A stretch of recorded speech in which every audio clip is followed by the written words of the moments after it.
À Paris, l'Union des femmes leaders du Mali en France est née, constituée par une centaine de femmes de la région parisienne et des provinces. Elles sont élues, femmes au foyer, éducatrices ou médiatrices sociales. Elles veulent jouer un rôle actif dans le processus de construction du Mali, s'impliquer politiquement, voire initier des projets et programmes de développement et d'insertion économique pour leurs enfants et pour l'essor du Mali. Pour ces femmes battantes, il n'est plus question de rester en marge du débat national.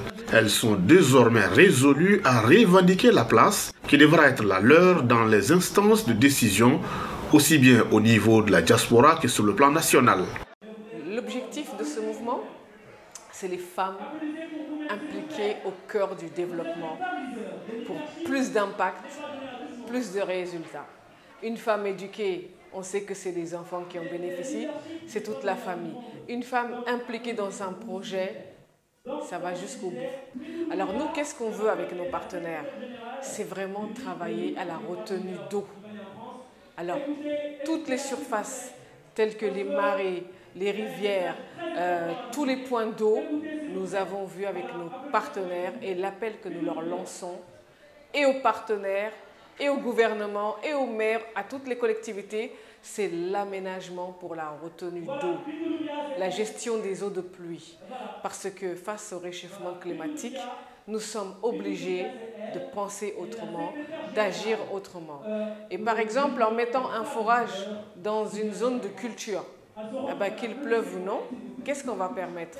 On va permettre d'irriguer, d'arroser de façon à lutter contre la faim et assurer notre souveraineté alimentaire. L'Union des femmes leaders du Mali en France souhaite mobiliser toutes les femmes maliennes de France pour faire un bloc commun contre la pauvreté et le départ massif des jeunes vers l'étranger avec son corollaire de tragédie.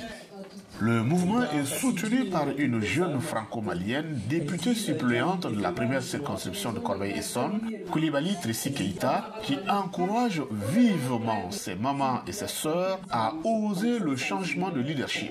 Et oui, je soutiens cette initiative car, comme je l'ai dit, à mon sens, les femmes sont le pilier de la République, sont le pilier de la patrie, de notre tradition, et je trouve ça très très bien de mettre à l'honneur les femmes leaders qui se battent, qui sont dynamiques, qui essayent de valoriser leur pays, qui essayent de valoriser leur culture, qui s'impliquent au niveau professionnel, qui font en sorte d'être vues et d'être connues et reconnues.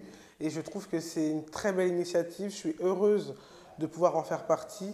Le mouvement est parrainé par un jeune leader du Mali, Mohamed Youssouf Maïga, un jeune engagé dans l'humanitaire et dans les actions en faveur de la santé de la femme et de l'enfant. Le message que je donne au parrain Mohamed Youssouf Maïga, c'est tout d'abord félicitations, parce que les femmes ont une grande capacité, mais pour y arriver, on a besoin encore de l'appui, de l'engagement. Et cet homme, il a eu cette idée de mettre les femmes en avant. On ne le remerciera jamais assez et on dit qu'il est dans la bonne voie. Parce que c'est vrai que les femmes peuvent faire beaucoup de choses, mais nous avons besoin des hommes engagés et nous lui disons que cette initiative, nous avons trop tardé et que c'est la solution qu'il fallait au Mali pour que les femmes s'impliquent enfin. Nous le remercions, toutes les femmes le remercient. Avec ces femmes leaders, le parrain entend œuvrer pour le développement des structures de santé dans les zones où sont originaires ces femmes battantes. Mais qui est entrepreneuse que l'on pourra accompagner à développer leur activité.